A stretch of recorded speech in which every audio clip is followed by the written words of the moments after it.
Dr. Kennedy Nogueira Barros, o ilustre amigo, está no programa Justiça às Suas Ordens, da Escola Superior da Magistratura, que mandou agradecer pela sua simpática presença para essa entrevista. A Escola Superior da Magistratura funciona no Piauí desde o dia 8 de fevereiro de 1986 e já se impôs ao respeito da nossa população, dos nossos estudantes, dos nossos advogados e de todos aqueles que de uma forma ou de outra, dali saíram, oferecendo dos mais diferentes pontos estratégicos do Brasil, como juiz federal, juiz estadual, procurador da República, procurador de Estado, conselheiro de tribunal, membro do Ministério Público, a sua contribuição ao esforço que o Brasil hoje desenvolve, buscando encontrar uma porta de saída para esse nosso desafiador impasse. Meu caro amigo e conselheiro do nosso tribunal, a corrupção é sem dúvida o maior problema com que se debate a sociedade brasileira, responsável, por certo, pela precariedade dos serviços públicos e pela dramaticidade do sistema de educação, de saúde, de segurança e de infraestrutura, como sabe o ilustre entrevistado. Controlar e equilibrar as contas públicas é uma tarefa assaz complexa e desafiadora. Como emérito conselheiro do nosso Tribunal de Contas Estadual, o que fazer, no seu entendimento, para a consolidação de instituições mais democráticas e mais transparentes no que diz respeito à aplicação e à destinação de recursos públicos de que elas se utilizam? Boa tarde, com muita alegria compareço ao programa Escola da Magistratura, doutor Edivaldo. Tenho uma admiração muito grande, inclusive uma irmã, Lívia, que fez toda a Escola da Magistratura, e o respeito que tenho ao amigo desembargador, que quando eu ainda era acadêmico de Direito de Fortaleza, e voltava ainda como acadêmico a Picos, eu estava como juiz em Picos, sempre ia lá para buscar lições, sobretudo o direito penal, que era a área que eu gostava mais naquela época, e sempre fui muito bem acolhido. Você toda a vida teve essa empolgação com o mundo jurídico. Doutor Valério, já no outro contexto, teve também em Picos, mas já foi de uma forma mais rápida. Então, falar aqui da minha satisfação aqui em estar nesse programa de tão grande audiência e tão conceituado. Muito bem colocada, doutor Edivaldo, a pergunta. A corrupção é um mal. Agora, a situação de combate a ela é uma coisa complexa, porque envolve muitos agentes e toda a mobilização da sociedade. Por exemplo, nós não ouvimos muito falar em controle social. O controle social hoje é fundamental no combate à corrupção.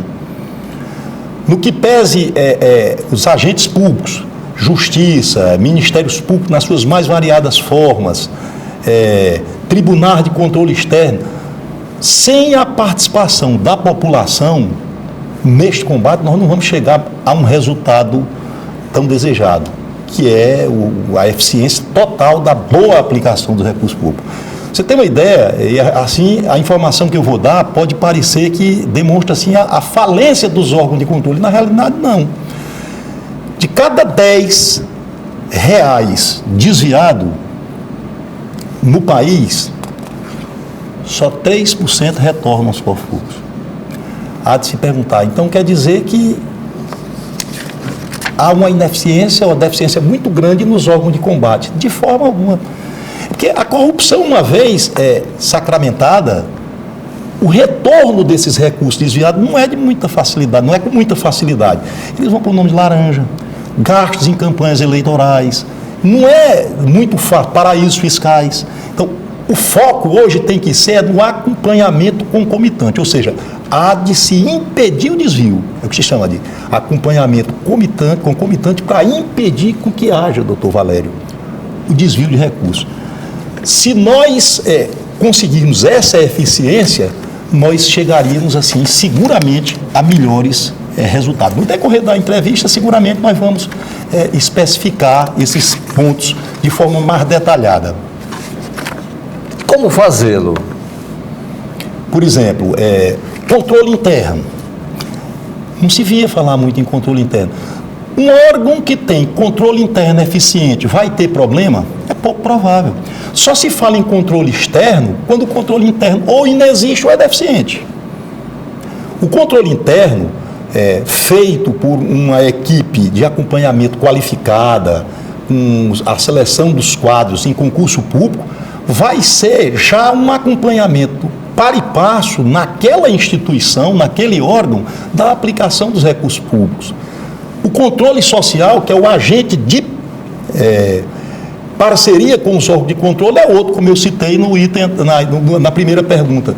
Exemplo, eu vou dar um exemplo aqui de uma ferramenta do Tribunal de Contas, doutor Edivaldo, para mostrar o tanto que, doutor Valério, o controle social pode ser importante nisso. Nós temos uma ferramenta lá chamada Web Licitações. Tem várias, Web Obras, Web Licitações, eu vou citar essas duas. Web Licitações e Web Obras. Como funcionam essas ferramentas? Quando um agente público vai fazer uma licitação, tem todo um regramento, a legislação de como deve ser feita essa licitação. Só que os desonestos tinham meios para burlar a legislação. E o que é que você tem que fazer? Endurecer essa tarefa deles. Em que contexto você endurece? Quando o tribunal lançou esse Web Licitações, você está obrigado, o gestor, a lançar neste portal do tribunal as licitações que vão ser realizadas. Naquele momento, toda a população do lugar está tomando conhecimento. Dia tal, vai ter a abertura de uma licitação para se construir ou se prestar serviço X. A população pode pessoalmente, cada um do povo pode ir pessoalmente àquele encontro lá da comissão de licitação e se fazer presente e ver se ali foi com transparência, como o senhor bem se referiu na sua primeira pergunta. Se não é de carta marcada, e se porventura o gestor não tomou essa providência, o tribunal já parte do princípio que o fato de não lançar no portal, a licitação é manipulada e viciada. Já parte do princípio que ela tem indícios de improbidade e de crime contra a administração pública. Tem que informar. Se porventura vai e tem alguma falha, deste mesmo sistema de internet, o que vai lá do povo assistir à abertura da licitação pode entrar no site do tribunal, na ouvidoria do tribunal e fazer uma reclamação que acabou de sair lá dessa licitação e está tendo esse vício. O tribunal entra em contato imediato. Aquela licitação vai ser suspensa, vai ser passado um pente fino e se problema teve, ali já vai ficar resolvido. É aquela informação que eu lhe dei no item anterior, é a prevenção. Você imagina se uma licitação dessa aí não tem tido lançamento nesse portal, se tem simulado a licitação, se tem feito uma contratação com base em irregularidade, quando você descobrir o dano, o dinheiro já foi gasto. E aí é a hora de reaver o dinheiro. Vai ser possível? É possível que sim, é possível que não. Ainda que você chegue aos culpados, você pode sim puni-los, no caso de condenação por improbidade administrativa, crimes contra a administração pública, pode sobreviver às penas, mas efetivamente não o ressarcimento ao erário. Então, daí eu dizer, e é o liame com a primeira questão da entrevista, de que a concomitância é fundamental no combate à corrupção. O Web Obras. Obras Web, que é o outro dado mais interessante, que está mais na vida da população. Nós vemos muito falar, mas obra inacabada. Como é que acontece uma obra inacabada? Não pode. Como é que o gestor contrata uma obra que ele não tem um recurso para fazer? Então, quando ele licita, o tribunal exige, no Obras Web, que ele informe o cronograma físico-financeiro, ou seja, a obra tem que estar liberando recursos até a altura do cronograma físico. Se o cronograma financeiro está adiantado em relação ao físico, é uma anomalia.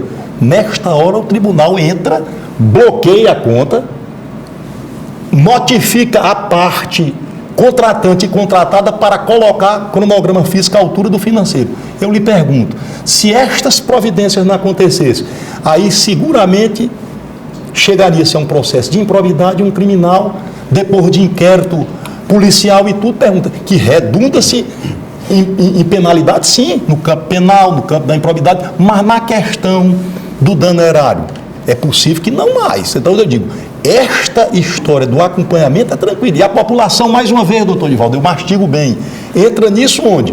Através do controle social, quem está morando numa cidade, vê que uma unidade escolar está apontada lá no cronograma físico como no teto, quando ela ainda está no alicerce. É quem mora na população que está sabendo. Mas por que o tribunal não visita? Infelizmente, doutor Divaldo, a gente tem que ser bem franco. Todas as fiscalizações elas são por amostragem. Não há número de profissionais suficiente para fiscalizar todos os acontecimentos ao mesmo tempo. Em todo lugar do mundo, fiscalização é por amostragem. Então, onde é que é a importância do controle social? É porque com uma ferramenta dessa, você passa um pente fino na própria população, ela passa a ser um parceiro da instituição. Quando ela informa o tribunal que, com uma medida simples, faz um bloqueio de conta, notifica as partes e o que poderia ser um desvio de recursos passa a não ser mais nenhum problema. Muito obrigado, meu caro Kennedy. Doutor Kennedy, como é do conhecimento geral, nós temos hoje no Brasil vários estados em estado de calamidade financeira, né? Alguns dentro de um processo de recuperação fiscal, isso é fato. Outros querendo se habilitar, é óbvio. A pergunta é o seguinte: o que deu errado em relação às contas públicas no Brasil e quais as mudanças que o Tribunal de Contas do Piauí sofreu após a vigência da Lei de Responsabilidade Fiscal e da Lei de Acesso à Informação? Veja bem, a Lei de Responsabilidade Fiscal é um marco na gestão pública, isso é inegável. Porque se surgiu uma discussão, surgiu toda uma discussão, melhor dizendo, no quesito assim, uma lei de responsabilidade fiscal, por quê? Porque, num passado bem próximo, as gestões, no modo geral, não tinham dinheiro para investimento. Ou seja, todos os recursos ficavam comprometidos com o pagamento do funcionalismo e custeio da máquina. É como se dissesse assim, então quer dizer que todo o bolo da arrecadação vai para os pagamentos de servidor, custeio da máquina, e a população que paga os impostos, melhor dizendo, vai ser beneficiada onde? Então criou-se uma lei que criou uma parte de recursos para investimento. E a Lei de Responsabilidade Fiscal foi um marco na política fiscal do Brasil, é inegável. Ela começou a ter problema quando, por exemplo, num determinado momento, a Lei de Responsabilidade Fiscal, ela tinha uma previsão de receita e de despesa que batia. Ou seja, a receita crescia ou igual ou maior do que a despesa. Com o retorno da inflação, o Brasil passou por uma questão da estabilidade econômica, com o real, com o retorno da inflação, ainda que não em 2 dígitos, a receita passou a ser menor do que a despesa. Ou seja, o que era efetivamente capacidade de investimento deixou de existir e o que é pior, podendo um gestor, sem ter contribuído para nada disso, a capacidade de investimento se tornou reduzida. Por quê? Porque as obrigações de custeio avançaram, não porque o Estado ou o agente público gastou mais do que eu deveria, mas porque a receita não respondeu na mesma proporção, ou seja, cresceu menos do que a despesa. Aí isso acontece quando o país entra em colapso financeiro. Foi um problema, de novo, se corrigiu essa deficiência, mas se corrigiu no momento onde os estados já estão, do modo geral, na nação, os municípios, com uma situação financeira muito difícil. Aí são vários os pontos. Questão previdenciária. Questão previdenciária é só a título de exemplo, que a gente não teria como ficar aqui tempo, horas e horas discutindo isso. Por exemplo, basta se ele dizer o seguinte: num passado bem próximo, para cada 8 que contribuía para a Previdência, 1 recebia. Já tem locais que para cada 2 que contribuem, 1 está recebendo. E já tem estudos que provam que num passado curto, no futuro próximo, para cada 2 recebendo, tem 1 contribuindo. Quebra. Não fecha a conta. A conta não fecha, matemática é ciência exata. Então, há necessidade da reforma? Sim. E por que acontece a necessidade da reforma? As políticas, do modo geral, públicas falharam? Em parte sim, e em parte não. Problemas que vieram do passado. Antigamente, você lembra bem, as contribuições não existiam. A primeira reforma que você discutia na Previdência é porque você efetivamente contribuía, mas o dinheiro não ia para o bolo da Previdência, ou seja, se gastava com desvio de finalidade e outro fim. No outro tempo, se aposentava não por tempo de contribuição, mas por tempo de serviço. E o sistema de previdência é contributivo. Se você não contribui, como é que você vai ter uma aposentadoria no futuro? Não vai ter. Então, a reforma é inevitável. Num primeiro momento, eu repito, por questão gerencial, ou seja, não era contributivo o sistema. No outro momento, por quê? A população ficou mais longeva, consequentemente, os benefícios ficam pagos mais tempos e, consequentemente, a expectativa de vida aumentando, você tem que aumentar também o tempo de contribuição. Então, são discussões que acontecem aqui, na Europa. A Europa passou por crises, o doutor Divaldo lembra recentemente, países como a Grécia, a França, ninguém imaginava que ia fazer uma discussão sobre reforma da Previdência, porque é uma realidade, a população está vivendo mais. E o sistema, felizmente, de viver mais tem o lado positivo, que é sempre o lado positivo a vida, mas tem um lado de ter que mexer para poder garantir as futuras gerações, sobretudo na inatividade. Então, sobre esse aspecto aí, a reforma é imprescindível. Nenhuma dúvida. A reforma da Previdência é uma questão de necessidade. Não fecha, a conta pública não fecha.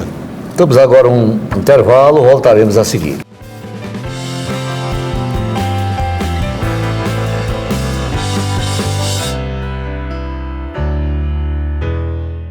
Prezado conselheiro Kennedy Barros, muita gente ainda desconhece como é desenvolvido o trabalho dos tribunais de conta e quais os profissionais que estão envolvidos com esse sistema. De que forma o TCE, os TCEs se articulam para aquecer o debate com a sociedade, para que ela se envolva na cobrança, visando a melhoria dos mecanismos de controle dos recursos públicos? É excelente pergunta. Veja bem, aquilo que eu reportei do passado. O controle social joga todos esses agentes para essa discussão. Agora, no âmbito do tribunal, o tribunal é um tribunal composto de técnicos das mais variadas formas. As questões do tribunal envolvem engenharia, envolve contabilidade. Quer dizer, questões atinentes a desvio de recursos públicos em obras. Área de engenharia. Alguém da área do direito vai fazer uma auditagem da área de engenharia, foge sua área. Por outro lado, quando o aspecto é contábil. Então, conjunto dos técnicos do tribunal, outra hora você vai fiscalizar recursos da saúde. Então, o técnico especializado naquela área, seja na área de engenharia, na área contábil, faz um levantamento técnico, uma auditoria técnica, para subsidiar um debate jurídico. É como acontece no mundo dos tribunais.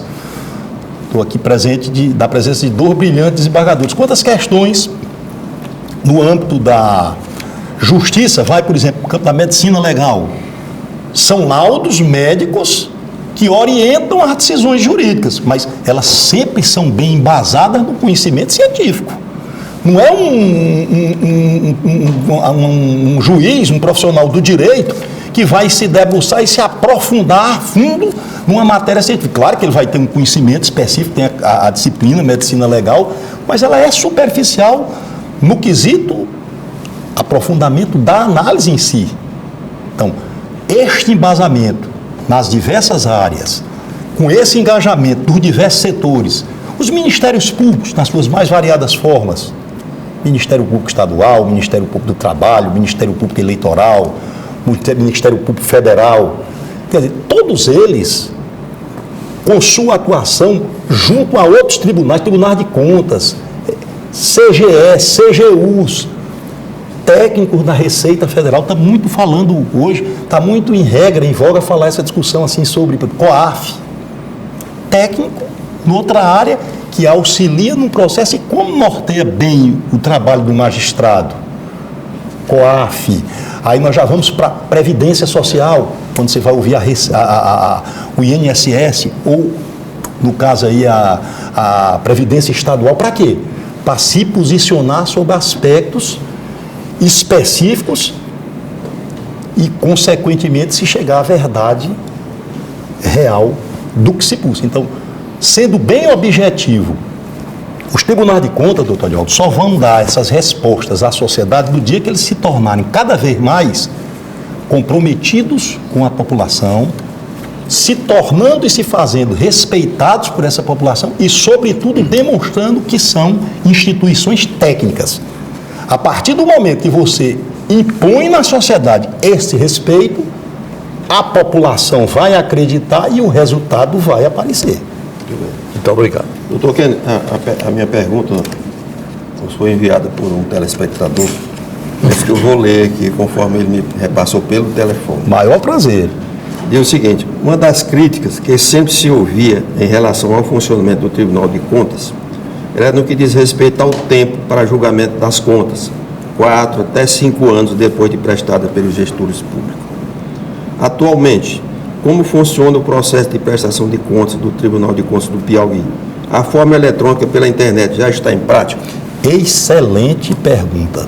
Excelente pergunta. Veja bem, a celeridade, ela é do âmbito da justiça o objetivo número 1. Que é aquela velha máxima, justiça que tarda, já é justiça falha. Então, você vai ter que trabalhar a celeridade nos processos. Será que a população e o telespectador tem toda a razão? Vai entender, nós estamos, por exemplo, no ano de 2019, tem os gestores do ano de 2019. Será que eles vão entender que ao invés de estar discutindo os assuntos do ano de 2019, nós estamos julgando o gestor do ano de 2010? Nem interesse mais na matéria ele tem. Nem interesse. Ou já esqueceu, ou ela perdeu o interesse. Perdeu o foco, como se diz. Então, há uma necessidade de se julgar no ano subsequente o ano anterior. E o tribunal caminha para isso, estoque zero de processo. O tribunal tem dado passos largos para atingir esse objetivo. Hoje, nossas sessões são transmitidas ao vivo pela internet. Qualquer rincão do Piauí ou do mundo, se você quiser assistir, pode assistir, consequentemente acompanhar os julgamentos no âmbito do tribunal. Agora, o que é que se pode fazer para dar mais celeridade? Eu tenho uma opinião, essa é minha, pessoal. E no âmbito da discussão da TRICOM, eu inclusive já fiz parte da TRICOM, Associação dos Tribunais de Contas, dos membros do Tribunal de Contas no Brasil, está ainda naquela história de discutir qual é a maneira mais eficiente. Na minha maneira de pensar, a maneira mais eficiente de analisar as prestações de contas deveria ser assim. Exercício, exemplo, 2019. O gestor presta contas, os técnicos do tribunal fazem a primeira análise, o que não é problema, lá mesmo no mundo técnico já dão baixa. Você só instaura ali um processo específico para o que é problema, tomada de conta especial. Naquele exercício, a discussão das contas daquele gestor é o número de tomadas de conta daquele exercício. Se não tem nenhuma tomada de conta, aquela prestação de conta ela já foi efetivamente julgada. O plenário vai só homologar. Porque você vai passar no mundo técnico os atos todos de uma gestão, depois vai encaminhar para o Ministério Público, depois vai encaminhar para o gestor se manifestar, para depois ir para uma discussão no plenário. E esse trabalho termina sendo, no meu entendimento, repetitivo. Ele é mais produtivo se ele ficar mais reduzido à medida que você só vai discutir o que efetivamente é problema nas prestações de conta. O que é problema nas prestações de conta? O que é discussão de improbidade ou de indício de crime contra a administração pública? Daí a população tem dificuldade de entender aquela questão das irregularidades. As contas são julgadas regulares com ressalvas, elas são regulares plenas ou elas são irregulares. O que é regular com ressalva? Essa aí que eu ia perguntar. Já entrei na sua pergunta, né? Regular com ressalva é exatamente uma análise que tem vício de forma, mas não tem vício de conteúdo. Ou seja, o gestor não praticou nada que implique em desvio de conduta, nada que nem de longe lembre improbidade administrativa, que lembre qualquer indício de crime contra a Que o administração leigo pública. realmente fica nessa dúvida, que Fica é na dúvida, aprovar uma conta do gestor e aprovar com ressalva. Aprovar com ressalva é como se dissesse assim, se foi com ressalva, o gestor é um gestor. E não é. O gestor que teve as contas julgadas regulares com ressalvas, ele é um gestor digno. As ressalvas aí não é nada que desabone a conduta dele, mas a terminologia, e Vossa Excelência tem razão, desembargador, faz o que é leigo no assunto imaginar que não, a ressalva aí ela foi aprovada, mas não foi bem assim. E não é um vício de forma. Olá.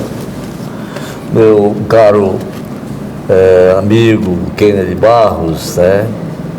É uma pergunta de cunho genérico e com certeza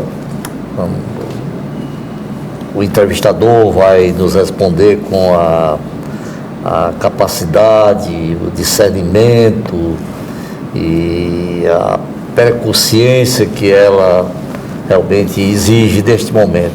Como é que o ilustre entrevistado, na qualidade de conselheiro, de emérito conselheiro do nosso Tribunal de Contas Estadual, vê o atual momento político e institucional brasileiro? Preocupante. Eu diria que preocupante. Preocupante porque a população está muito desconfiada do mundo político, está muito desconfiada das instituições, e isso leva a uma perda de esperança. Eu te pergunto, quando se joga contra a esperança de uma nação, qual é o resultado que você pode prever disso? Não pode ser bom. O Brasil está precisando, como o estado do Piauí, os municípios do Brasil, harmonia, unidade. Precisa, quando passa o período eleitoral, esquecer que passou o período eleitoral e se buscar unidade. É mais ou menos assim, quem ganhou a eleição tem que pensar assim, olha, agora a campanha passou, o vencedor é o gestor de todos. A discussão ideológica, ela tem de passar. Vamos discutir os problemas da nação, do Estado e dos municípios. Assim, você criaria uma discussão produtiva e, com certeza, chegaria a um melhor resultado. Então, vejo com muita preocupação esse momento. Por isso, a população já está, de certa forma, descrente. É aquela velha máxima. Os erros foram ao longo do tempo acontecendo, os resultados não foram aparecendo e a população já acredita pouco. E nisso até penaliza os que não têm efetivamente culpa. Doutor Kennedy, só para encerrar, a pergunta também não é minha. O que é preciso para ser conselheiro de um Tribunal de Contas? A Constituição fala em notável saber jurídico, conduta ilibada, os requisitos para ingresso na magistratura. E como se houver indicação política? Acho que a composição do tribunal mais correta, ela deve ser híbrida em que linha?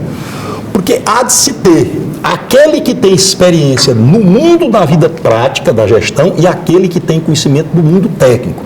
Se você deixa um isolado, será que um técnico de carreira, com experiência dos livros apenas, sem experiência do mundo prático de gestão, daria uma experiência perfeita, um colegiado composto só representantes assim, só de representantes assim? Por outro lado, só aqueles que têm experiência do mundo da política, do mundo da gestão, do mundo do legislativo, sem o conhecimento específico técnico, daria um tribunal produtivo? No meu entendimento, deveria ser, como de certa forma, híbrido, ou seja, os da carreira, os com experiência em gestão, mas, sobretudo, com formação intelectual e moral. Não se pode falar em magistrado, e o conselheiro tribunal é um magistrado de contas. Não se pode falar no magistrado sem conduta moral. Não se pode falar no magistrado sem conduta intelectual. Como é que você pode se propor fazer algo que você não conhece? Então, há de se ter o conhecimento específico. Então, a composição, doutor Valério, a pergunta é muito boa, ela deve levar em consideração todos esses aspectos. Não só o formalismo, porque quando o tribunal fica excessivamente técnico, ele fica excessivamente formal. E quando ele fica sem o técnico, ele fica excessivamente prático. Não pode ser nenhum nem outro. Eu acho que há um equilíbrio. Talvez esteja faltando mais uma composição mais igualitária do de carreira. Eu acho que é uma discussão que tem que acontecer. Conforme estabelece o próprio artigo 73 da Constituição. Isso. É isso. Meu caro Kennedy Nogueira, eu tenho a mais absoluta convicção de que a sua entrevista agradou aos nossos telespectadores e por isso, em nome da escola, eu agradeço ao amigo, né, que Obrigado, tão senhor. gentilmente nos atendeu. Muito obrigado. Esperou.